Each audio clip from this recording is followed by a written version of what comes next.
in a pinch, if your cords all blow off like they have here, find your front like this. This is the front here. Front cord has blown off, as has most of them. And the way to find the back, if they're all the same colour, or if the rear one blows off, is just to pull it towards you. And then what you need to do is, once you found your spot, is just get it pegged down as quickly as you can in a quite a basic way. So thankfully this corner hasn't blown away. So this cord we still have.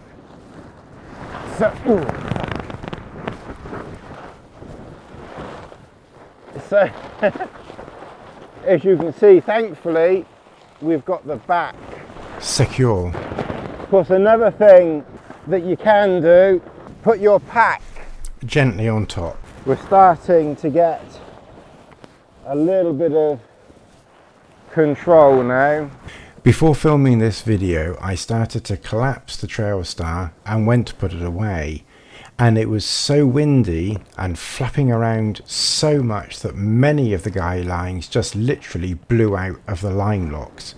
So here I just really wanted to show you how to pitch it in a very strong wind when your line locks have blown all over the place and everything's nearly going to pot.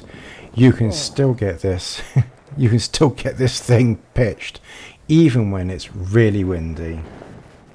Right, once you've got most of it pegged out, you can kind of breathe for a moment. Now obviously, because it's so windy, we'll go for a very low pitch.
Right, okay, now finally now we've got it under control.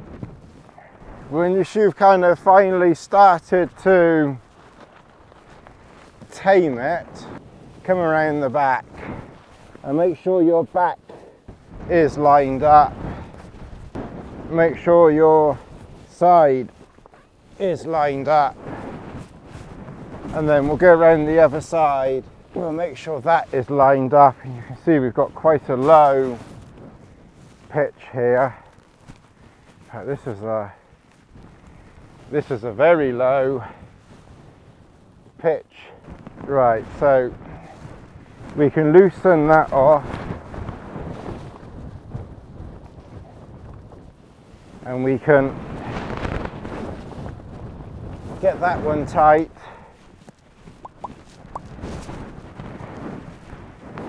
And this one over here we can get tight, and then that's a very low stable pitch. It was quite hard work to tame it, and when it's very, very windy, you know, it's not the easiest to get that central pole sorted out. even in quite strong winds, you can get this pitched by yourself. It takes a little bit of time and effort, but you can certainly do it. Just keep an eye on those lines in the line locks, because they do have a habit of blowing out when it's very, very windy.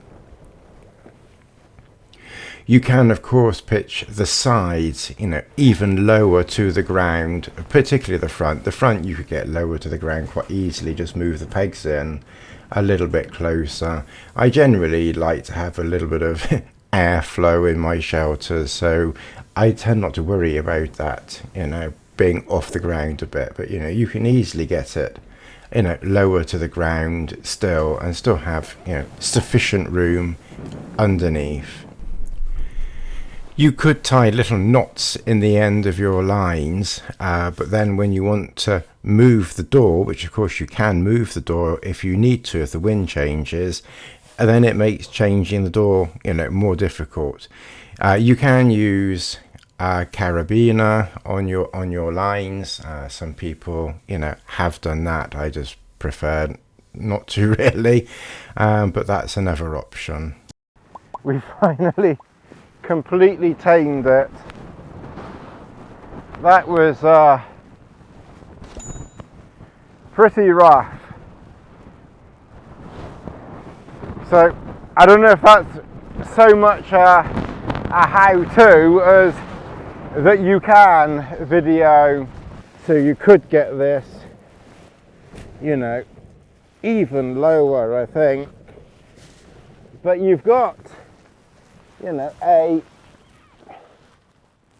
you've got a surprising,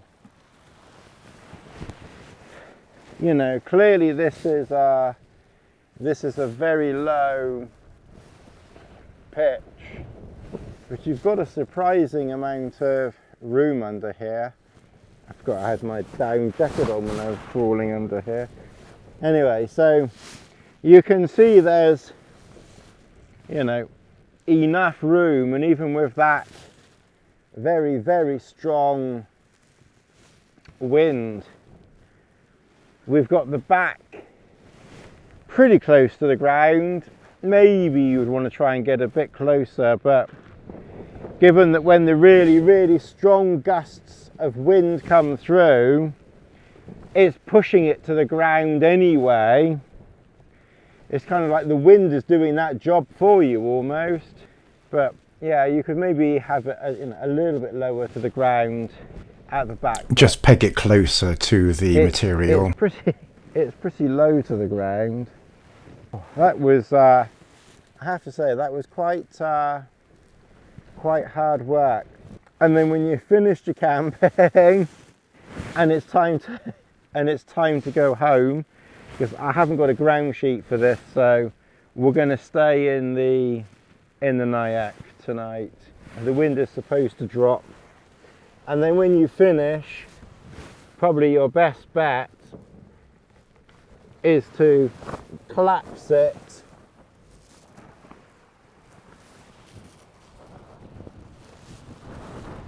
put your walking poles on the top, and obviously unpeg from the back when it's very, very, very windy. I guess one tip might be to pull your cords all the way through, so there's less chance of them blowing out, because it's clearly easier to lengthen them. You see, just there, it's already come out there, just in that second. They seem very slippery, these cords. So, like I said, pull your cord all the way through, and hopefully, right, leave the back one for last. Once you've done them all, keep that last peg pegged in. My stuff sack is in the Nyack. So what you could do, if you have your stuff sack, is stuff it into the stuff sack and then pull out that peg last. So that like is the last thing that you do, and then that way everything's already stuffed. So I hope you enjoyed that video on pitching and collapsing a Trailstar in very, very strong wind. Like I said, you've got to be careful what you're doing, so careful with your pole, you know, in the middle. Keep an eye on that. But once you've kind of got it pegged, you know, it's fine, and it's very, very sturdy. Just try and get it done as quickly as you can. So there was a little top tip for you that I literally just invented at this moment in time. So if it's very windy, pull your cords all the way through, and then they're hopefully less likely to come out, or it will take longer for them to come out. Anyway, I hope you found that video helpful and informative. And don't forget to like, subscribe, share, hit that notification button to all, and I'll see you in the next one.